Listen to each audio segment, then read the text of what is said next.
एक बार फिर से हमारे चैनल में हम स्वागत करते हैं। आज के प्रैक्टिकल में हम एनो और एनसी पुश बटन के बारे में सीखेंगे। इनकी फंक्शन को जानेंगे, ये कैसे वर्क करता है और एनो और एनसी का मतलब क्या होते हैं, कहाँ पर इस्तेमाल होता है। सबसे पहले हम जानते हैं एनसी। एनसी का फुल फॉर्म होता है नॉर्मली क्लोज। ये एक प्रकार की स्विच ऑन बटन है। इनके इनपुट में जब आप सप्लाई देते हैं तो ऑटोमेटिकली आपको सप्लाई मिलती है।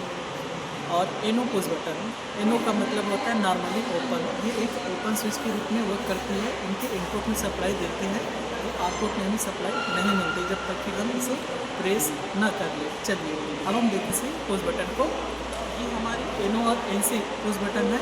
ये आपका मैकेनिकल पार्ट है। ये स्विच है जो पुशिंग का काम करता है। ऊपर वाली भाग जो लाइन से जुड़ी हुई है इसे हम एनसी पुश बटन कहते हैं। निचली वाली लाइन जो कटी हुई है इसे हम एनो पुश बटन कहते हैं। अब इनके फंक्शन को हम समझेंगे। जैसे कि हमने आपको पहले बताया कि एनसी के इनपुट में सप्लाई देने पर हमें आउटपुट में सप्लाई ऑटोमेटिक मिलने लगता है और एनो में सप्लाई देते हैं तो आउटपुट में सप्लाई नहीं मिलता। इनके फंक्शन को हम प्रैक्टिकली करके देखते हैं। चलिए नॉर्मल पैनल बोर्ड यहाँ से सप्लाई है। साथ ही ये तो रेड और ग्रे जो बटन है ये भी एनो और एनसी बटन ही है। इनकी ये पुराने वर्जन है, ये आपके नए वर्जन है। अब हम सप्लाई देकर देखते हैं एनसी बटन के इनपुट में हमने बेस सप्लाई दिया और सेकंड से एक लैंप होल्डर को न्यूट्रल से कनेक्टेड कर लिए हैं। जैसे ही हम ऑन करेंगे तो हमारी लैंप देखिए बिना स्विच को प्रेस किए लैंप जलने लगी है।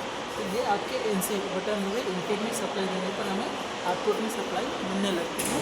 जैसे हम प्रेस करेंगे तो सप्लाई कट जाती है। इस तरह से हमारी एनसी बटन वर्क करती है। अब हम देखेंगे एनो बटन कैसे वर्क करती है। एनो बटन के इनपुट में सप्लाई देने पर आउटपुट में सप्लाई नहीं आती। चलिए इस सप्लाई को चेंज करते हैं। एनो बटन के इनपुट में हमने सप्लाई दिया, दूसरी ओर से लैंप से न्यूट्रल को कनेक्टिंग कर लिए। जैसे हम उनसे भी ऑन करते हैं तो देख पाएंगे हमारी लैंप है वो ग्लो नहीं कर रही है। इसका मतलब है यहाँ पर ओपन सर्किट की केस है। जैसे हम प्रेस करते हैं तो हमारी लैंप वो जलने लगती है। इस तरह से एनो बटन एनसी में शिफ्ट हो जाती है। जैसे हमें रिलीज़ करेंगे फिर से ये एनो कंडीशन में आ जाती है।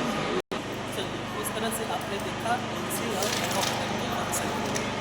ये भी बटन है, एनसी बटन है, एनो बटन है। सेम फंक्शन इसमें होता है। जैसे आप प्रेस करेंगे हमारे एनो को प्रेस करने से एनसी में कन्वर्ट हो जाता है, ये एनसी बटन हो जाता है। जैसे रिलीज़ करने पर एनो बटन की जैसे पहली स्थिति में आ जाती है। इस तरह से हमारे जो एनो और एनसी बटन है वो वर्क करती है। इसके यूज़ का मोड जहाँ पर स्विचिंग कंडीशन है एनो और एनसी कंडीशन, उसके लिए हम यूज़ करते हैं। नॉर्मली हम ड्यूल स्टार्टर में देखते हैं, स्टार डेटा स्टार्टर मैनुअल में देखते हैं। इनके अलावा semi automatic star data starter circuit में एनो और एनसी उस बटन का इस्तेमाल किया जाता है। आई होप इस वीडियो में आपको एनो और एनसी बटन के बारे में अच्छे से समझे होंगे। तो वीडियो को लाइक कीजिए और चैनल को सब्सक्राइब कीजिए। मिलेंगे नेक्स्ट वीडियो में। धन्यवाद।